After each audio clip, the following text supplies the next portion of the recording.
So I'm with Kristin van Zwieten, the Professor of Law and Finance in the Oxford Law Faculty.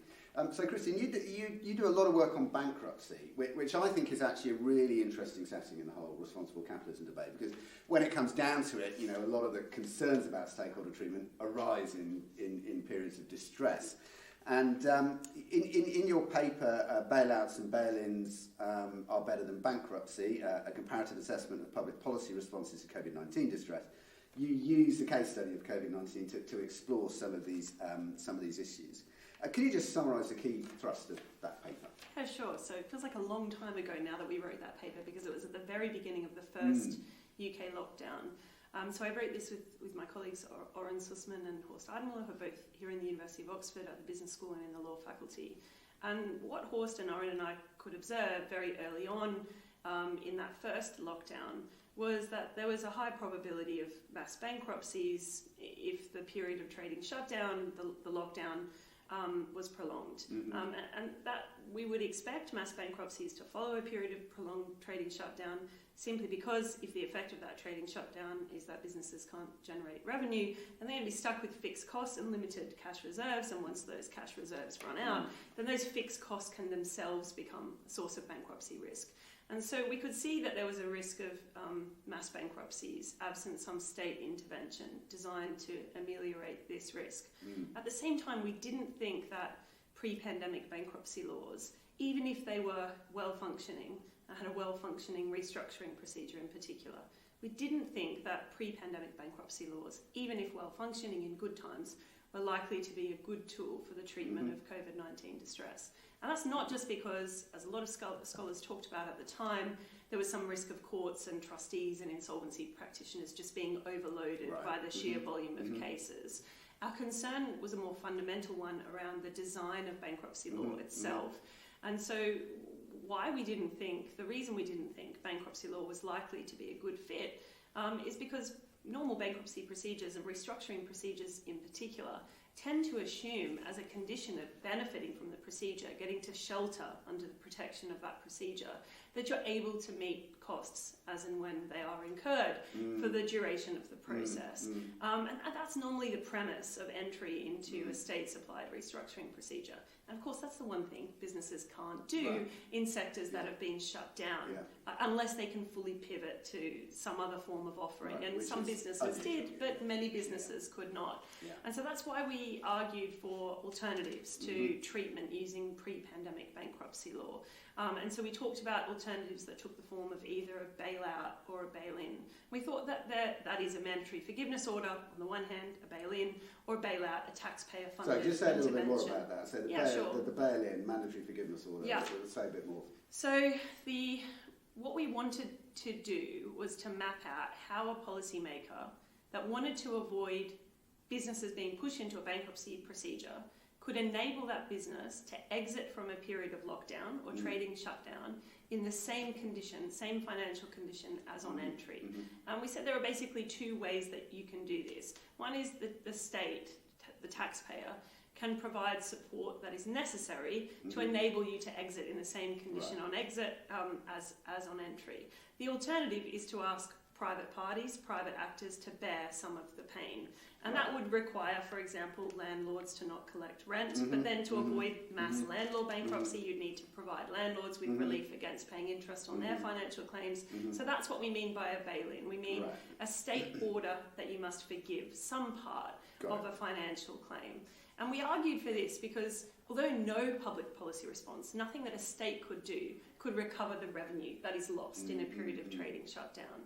What states could do, and we argue that they should do, is seek to minimise the amplification of the shock, the additional harm that would flow from pushing these businesses into financial distress. So that was the case made in the paper, that there was a case for states to intervene, not through the application of pre-pandemic bankruptcy law, but through bailouts, bail-ins, or some combination thereof. That was a very long answer to your question. No, perfect answer. And so looking at this choice then between bail-ins and bailouts, I mean, did you conclude that there's kind of one that's better, or were there certain circumstances where another might be better? I know you came up with some principles. Maybe you could just sort of expand on how you decide between these. Yeah, sure. So there was I think it's fair to say there was a difference of view among the author team about the relative advantages of bailouts and bail-ins. But we did agree that we thought there were some principles that were likely to be salient across jurisdictions, even allowing for important differences in conceptions of responsibility and fairness across jurisdictions. So we identified some principles that we thought should be relevant to the choice that would be made between bailouts and bail-ins at the first instance, and then in the design of that intervention. Principles such as relief should be proportionate, in that it should go no further than is necessary to minimise the amplification of the shock. A principle that we should seek to minimise distortive effects in the long run that could flow from the intervention. So in this second principle, we were particularly concerned about the risk that policymakers might say, sure, Kristin, you're right, pre-pandemic bankruptcy law doesn't look well suited to the treatment of COVID-19 distress. That's fine. We'll just rewrite the bankruptcy code. Right, I see. Right? We'll adapt the features. Unintended consequences in the long term. Right, exactly. So we worried in particular about the distortive effects that would flow from tinkering with pre-pandemic bankruptcy law to accommodate the really weird features of COVID-19 distress. And you're going to tell me what our other principles were, I hope, Tom. Our other principles include, the third principle was that transfers should be from those better able to absorb the loss to those least able to avoid it. So we're concerned with, and we wanted policymakers to be concerned with protection of the most vulnerable constituencies in the choice of relief and in the design of that relief. And, it's noteworthy that to the extent that jurisdictions experimented with bail-ins, which, so far as I can tell, is not very much, but they very rarely, if ever, made employees the target of those type of orders. And in fact, what we observe in relation to employees is radical, very generous schemes, in the most part designed to ensure basic household security. And that was what we hoped to observe. And so, and that's very much in line with the third principle. You'll have to tell me what our final two were. Your final two. So fit with existing institutions and then transparent allocation of cost. Yeah. We'll forgive you, given that you wrote the paper 18 months ago. So I think this is pretty unacceptable, Tom. But yes, fit and transparency. So fit, the idea was that institutions shouldn't. There was a concern, I think, that there might be a lot of borrowing across borders. And this is risky because the design of this type of exceptional relief, if it's going to be effective, if it's going to be able to meet the end of minimising the amplification of the shock, it's going to have to fit within the institutional infrastructure that has to operationalise the relief. So here we're really cautioning policymakers against borrowing and arguing for jurisdiction-specific innovation that's cognizant of the institutional limitations.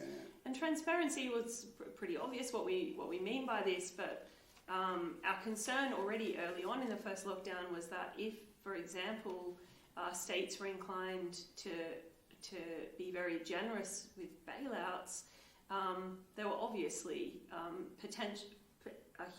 there is obviously huge potential in the extension of such relief for entrenching and exacerbating existing societal inequalities, and of course for the most egregious forms of behaviour, asset stripping and fraud and so on to go on. So here this was a basic call for policymakers to be clear, at least ex post, about what it is that they were doing. And of course we had to be cognizant of the reality that policymakers were working under very exceptional, incredible pressure, and in an emergency, in a national emergency context. So we've now, well, maybe we're not quite through COVID, but we've at least been able to observe a lot of policy responses around the world. Are there any sort of particular ones of your principles that you feel generally kind of were observed? I mean, you mentioned your third principle was one that you kind of feel generally was, or any that actually, quite a lot of countries seem to have missed? Yeah, so at the moment, the paper that you've invited me to talk about is the first paper in a project, and we're working on two follow-on papers on it at the moment. And one of the follow-on papers is a sort of empirically oriented paper where we're seeking to code the policy response during the first 12 months or so of the pandemic in a sample of jurisdictions. And in particular, we're focusing on analysing the policies of the state that were that were directed to supporting businesses in the real economy to avoid them being pushed into bankruptcy processes. So this turns out to be a very labour-intensive task, because when we committed to doing this at the beginning of the project, this was very early on in the first lockdown, we had no sense of the complexity and the duration of the pandemic, what was to come. So it's very unrealistic that we thought that this would be possible. We're doing it at the moment, it's taking ages, but it's super interesting. So partway through, I can already say that without question, bailouts dominate the policy response in our samples. So very few examples of mandatory forgiveness orders. And what we're trying to do in coding this policy response is to look in a very granular way at the way in which the particular bailout for a particular set of firms in a particular industry for a particular 3-month period was designed. So we're trying to look at the primary sources to try to work out who was eligible and who was not eligible for this relief.